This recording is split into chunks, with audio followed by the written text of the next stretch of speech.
Hello, beautiful creators. I am so pumped about this video talking all about inner earth beings. I have no plans for this video. I actually really just want to remote view into inner earth. I want to take a look at what's going on. I want to talk to a couple of beings or maybe just one being and get some pretty epic questions answered.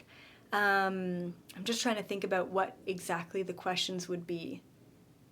Yeah, I'm sure I'll know once I get there, but let's just kind of go over there, see who's willing to talk to me, what the environment is like, and see if we can get some answers from those beings. All right, 1 second.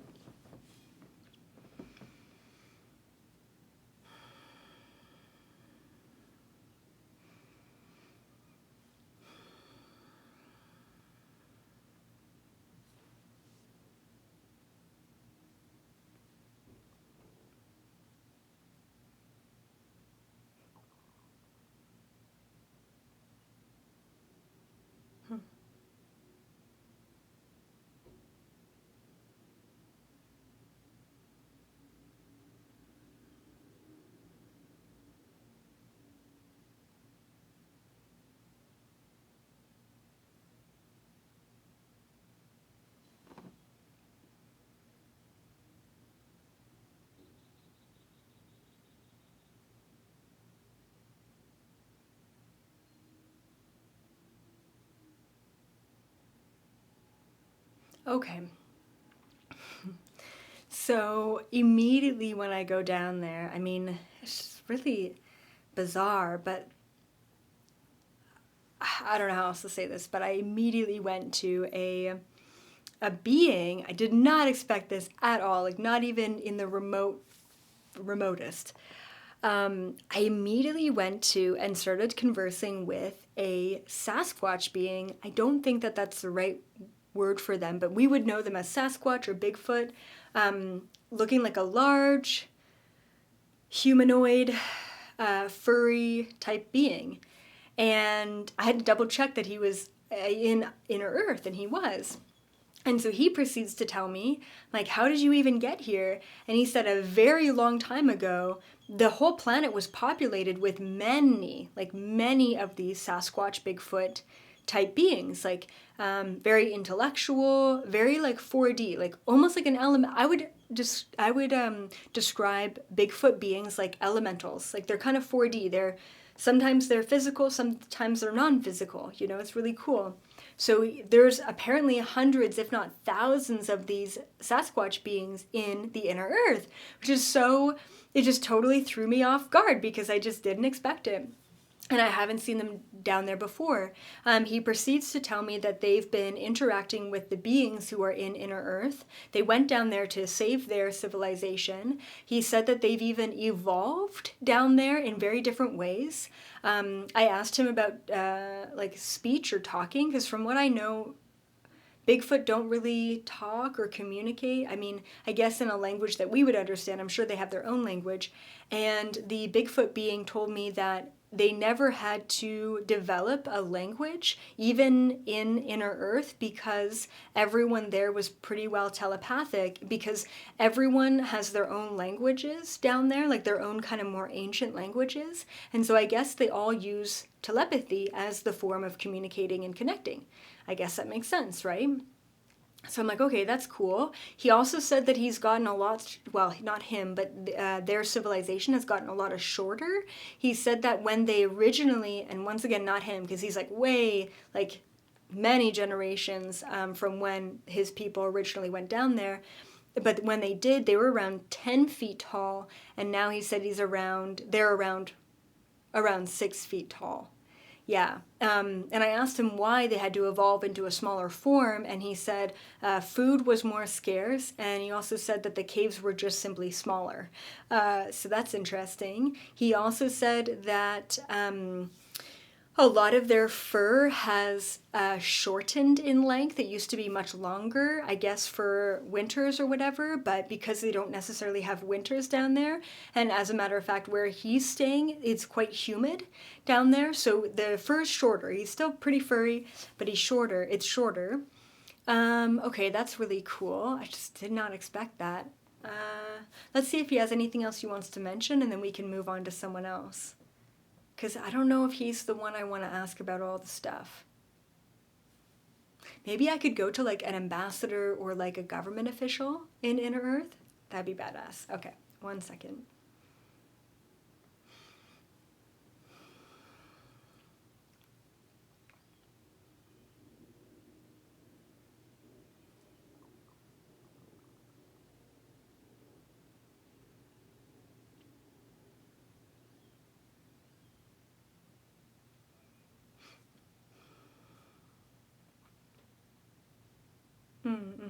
Okay, yeah. Totally forgot about this part because there's a lot of information. But this Sasquatch being was also telling me that there are some of his kind who are much less refined, and they will go into the crops and they will like steal a bunch of food and stuff. And apparently it's a really big problem down there of like stealing the food. And he said it makes him really embarrassed because that's his kind, but he's like so evolved. Like it almost seems like half of the Sasquatch, when they got there, half of them wanted to civilize with the civilization, and then the other half are like, we just want to do our own thing and be free. So I bet you that happened with a lot of civilizations that went down there. Half wanted to acclimate, and maybe the other half wanted to not. Wow, so fascinating. Okay, let's see what else he wants to mention, if anything.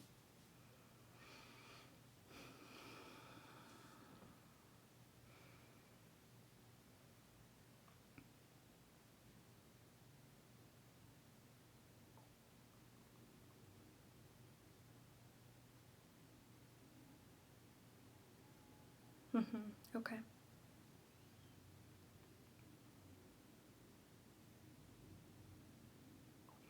Very interesting. Okay, so you wanted to talk about the central sun. I don't know, that's kind of how he described it, but this like crystal that's like there.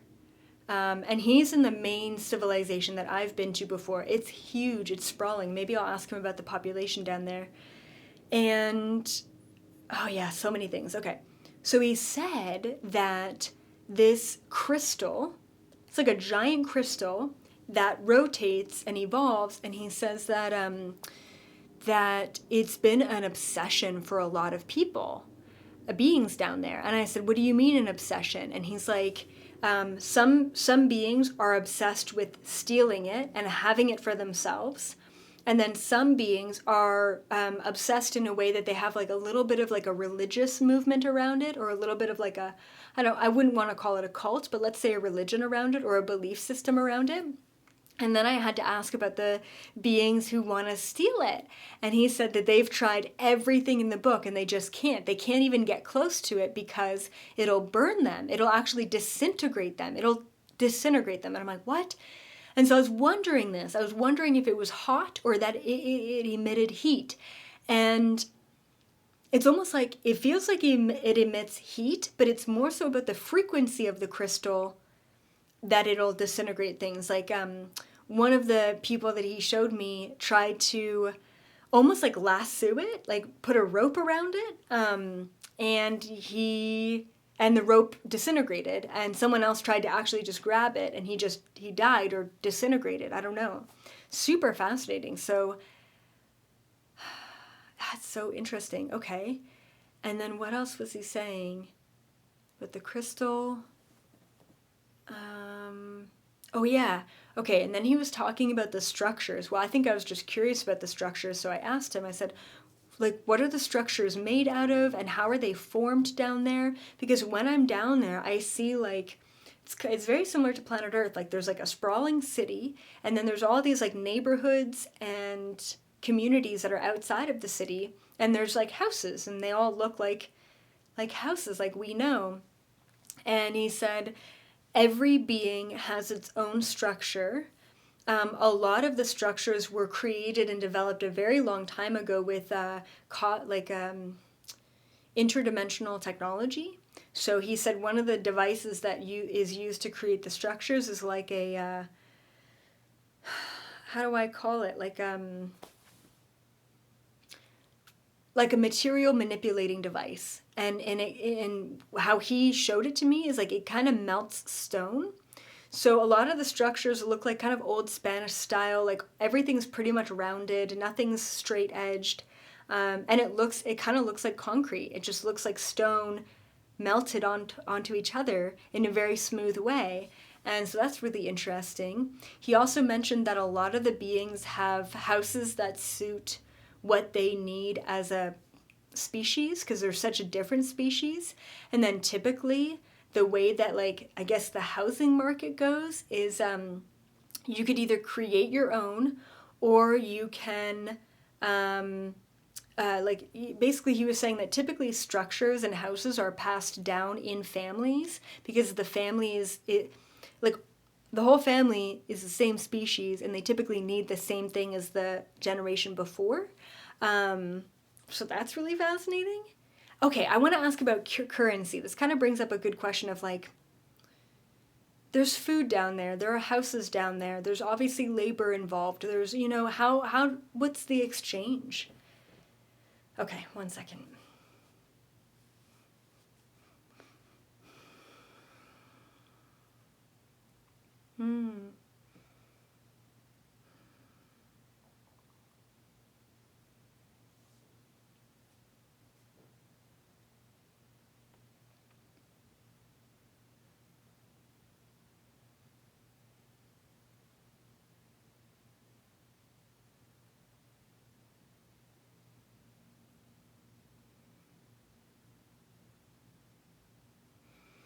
Okay.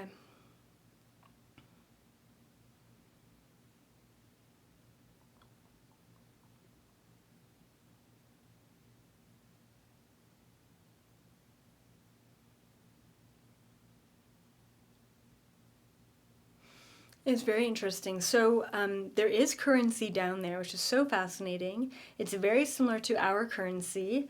It looks like a large coin, and it's made out of rock, and it's printed with the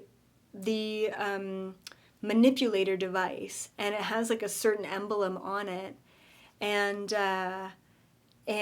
okay, so this is really fascinating. When they first created the currency as an exchange of energy, as an exchange of goods, they only created so much. And they said, in order for this community to work properly, there only needs to be this much. Like we can't just print money, unlike human beings. And so that worked for a certain amount of time, and then the population boomed because there was resources and they were expanding. And so I asked them that. I said, is the population a problem? And the Bigfoot said, oh yes, it's definitely a problem. And I said, well, how do you combat that? And he said that he called it an off-world program. Off-world program. And I said, what is an off-world program? And he said, anyone who is wanting to leave the civilization, leave the community, and go on to other things, they can apply to this off-world program. They can talk about the skills that they have, the mindset that they have, and they can literally go be taken up and out of the inner earth civilization into this off-world program and live somewhere else in the universe. And I think that off-world program is directly connected to the Galactic Federation or some sort of other like non-species oriented, non-planetary oriented organization that's up there. And he said that mostly children will do this. Actually, a lot of kids want to leave. And he said a lot of the older individuals are so accustomed to what they have there that it's too scary to leave. So typically this program is for like teenagers, you know, kind of like going off to university, but you're going off. I know personally for me, if I grew up in that environment and all I ever knew was that, I would want to leave. Like that's exactly why I left my hometown, you know. I'm like, I can't be here forever. And all my high school friends are still there. They're still in their hometown. So I know that I would definitely be a volunteer for that personally. Okay, so that's really fascinating. Currency. What else did I want to ask? I totally forget now. Oh yeah, I wanted to ask if they ever interact with reptilians down there and if that's a problem. So 1 second.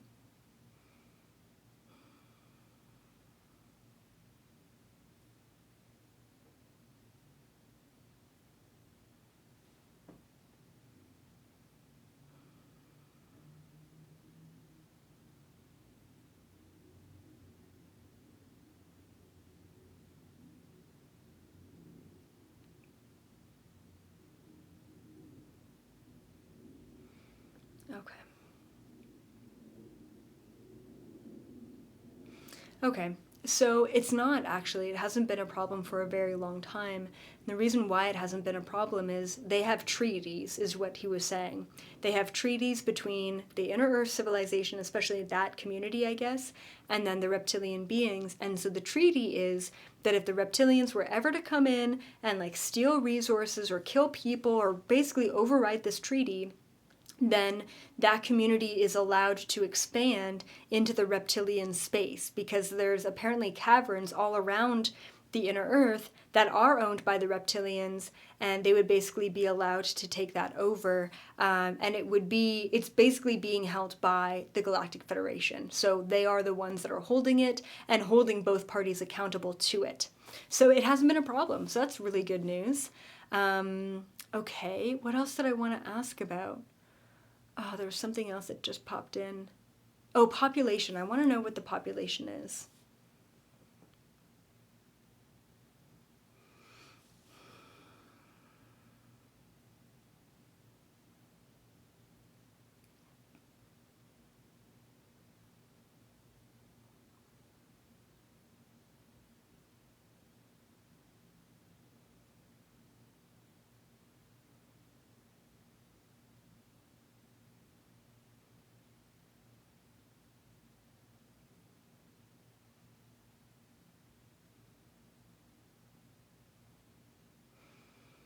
Okay, so it's a lot. And that's just in that one inner earth civilization community, it's quite large. It's the biggest one I think that there is that one. And he said it was about 1.5 million that were down there just in that one pocket. It's a big pocket. Like, think about that being like the size of a country, you know what I mean? Depends on what country you're talking about, but maybe the size of like Canada or something, you know? Maybe not that big. Maybe the size of, I don't know. I don't know. Australia. How about that? The size of Australia. Okay, I want to ask about what the main issue is down there. What is the main issue that inner Earthians are facing?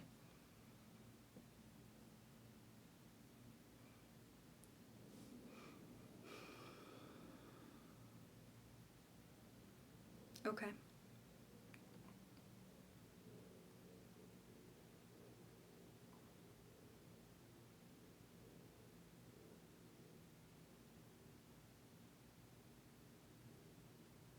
Okay. So the two main issues are access to clean water and um, and natural disasters, which I really never thought that would be an issue, but they're talking specifically about earthquakes being an issue.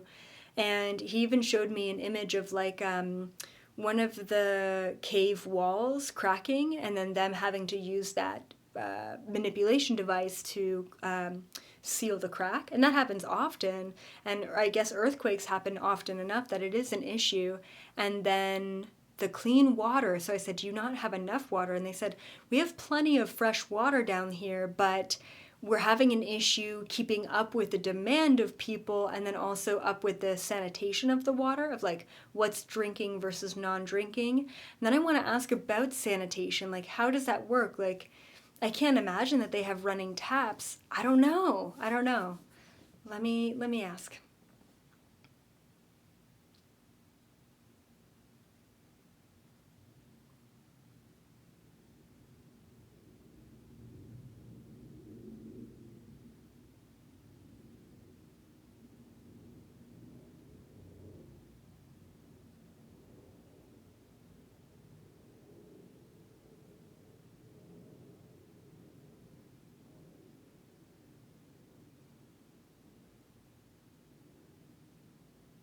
Okay, interesting. Okay.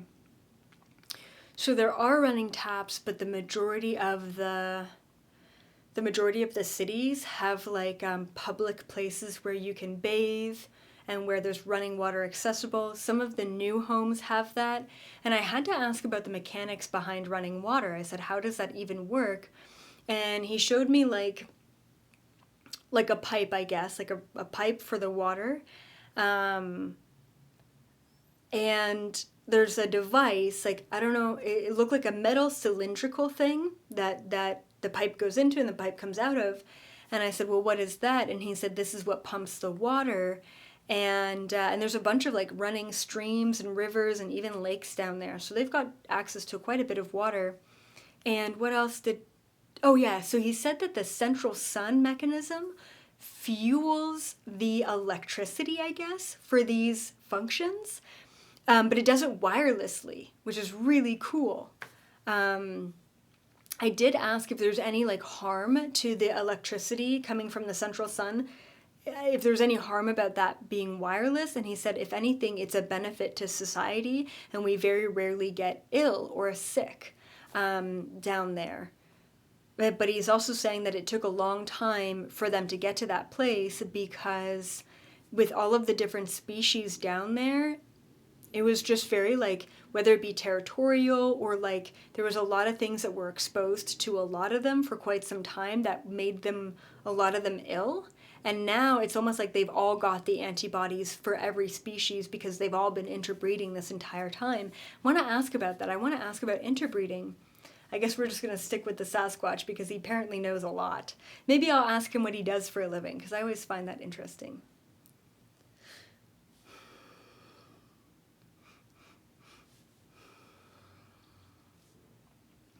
Okay. Okay, so I mean, what he does for a living came through really, really clearly here. I don't want to mess up my makeup. He said that he is a communications liaison. How cool is that? For the Galactic Federation, like basically between the Galactic Federation and the Inner Earth community. He said that there's multiple beings who have his position, but not many. Like he's probably one of like 4 or 5 of that civilization, in particular that pocket, who goes and communicates with them. And he said mostly the communication is through either technology or telepathy, and then every once in a while he'll actually go up on a ship when it comes down to like maybe a big board meeting or a discussion or a council that needs to be had. He'll go actually up there, which is really fascinating. And then what was my other question? What else did I want to ask him?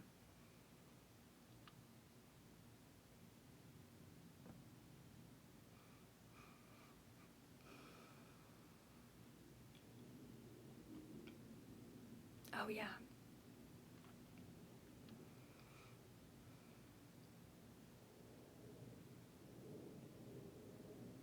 Okay, so this is interesting. Not all beings down there can interbreed. He said that they now have a very defined list of who can interbreed and who cannot. And I said, oh, like that feels a little bit strict to have interbreeding rules. Like that sucks. Like, you can't help who you fall in love with. And he says, we have no restrictions around relationships or love. We have restrictions around actually breeding together. And I said, why is that? And he said that some beings who get together and interbreed create like really deformed life forms, or just, I mean, it's just like it's horrendous. Basically, he's saying is not good, and it's not good for anyone in that situation. And they dealt with that for many, many, many years, and that's why they have a strict rule around that down there. But he said, yeah, we don't have any restrictions on love. Anyone can be with anyone, which is really cool. Okay, let's see if there's any other questions that I have about Inner Earth.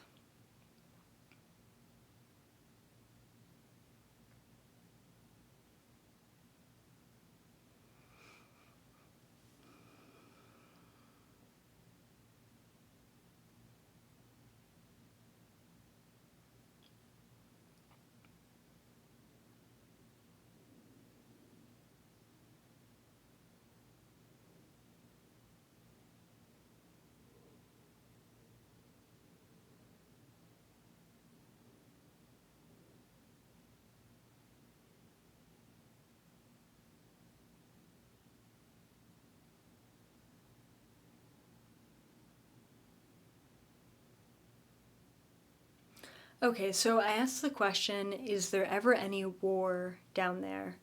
And he said, no, we've never had a war, which is, wow, impressive.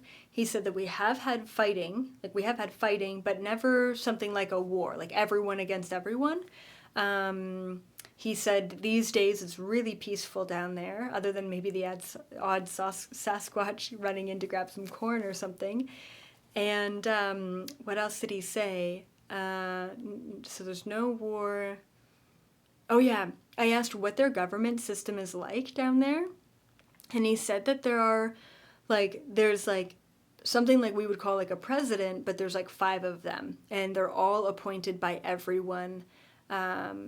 They're all appointed by everyone. Sometimes individuals who are appointed can be overturned if they're not, I guess, in the best interest of everyone. There's very rarely corruption down there, but it does happen. And yeah, I think that's all my questions for now. But in the next Creator's How-To video, I'm going to give you all of the tips and advice on how to connect with Inner Earth yourself and these different civilizations. And and so you can maybe get some answers and connect with them and bring in some of that energy. All right, I love you all so, so much. Thank you all for being here. As always, I will see you in the 5th dimension frequency.